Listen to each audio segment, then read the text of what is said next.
بسبب هذه العقبة كريستيانو رونالدو غير مؤهل للعب مع النصر حتى الآن. لم يسجل نادي النصر السعودي لاعبه الجديد البرتغالي كريستيانو رونالدو بعد في قائمته لدى الاتحاد السعودي لكرة القدم، ما يحول دون خوضه المباريات الرسمية، على ما أفاد مسؤولان في النادي الخليجي لوكالة فرانس بريس.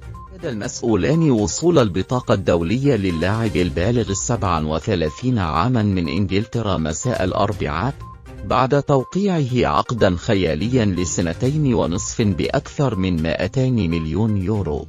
لكن المسؤول الأول الذي فضل عدم ذكر اسمه لأنه غير مخول بالحديث لوسائل الإعلام، أفاد لفرانس بيرس بأنه وصلت البطاقة الدولية لرونالدو، لكن النصر لم يسجله بعد لعدم وجود مكان شاغر للاعب أجنبي. وتضم قائمة النصر الملقب في السعودية بالعالمي 8 لاعبين أجانب، وهو الحد الأقصى الذي تسمح به اللوائح المنظمة للدوري السعودي.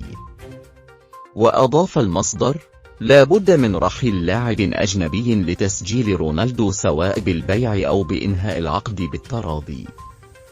وأكد المصدر الثاني الذي تحدث شريطة عدم كشف هويته عدم تسجيل صاروخ ماديرا حتى بعد ظهر الخميس رغم وصول بطاقته، موضحا: هناك مفاوضات جارية لبيع أحد اللاعبين لكن لم تصل لمراحلها الأخيرة بعد.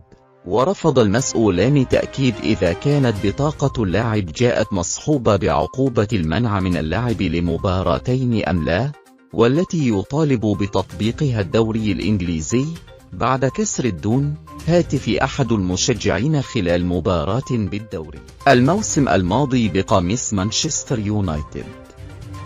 وكان النصر قد قال في بيان على مواقع التواصل: نظرا لحدوث بعض الأعطال الكهربائية في ملعب المباراة بعد هطول الأمطار، تلقى نادي النصر قرارا بتأجيل مباراته مع الطائي لتقام المباراة غدا الجمعة.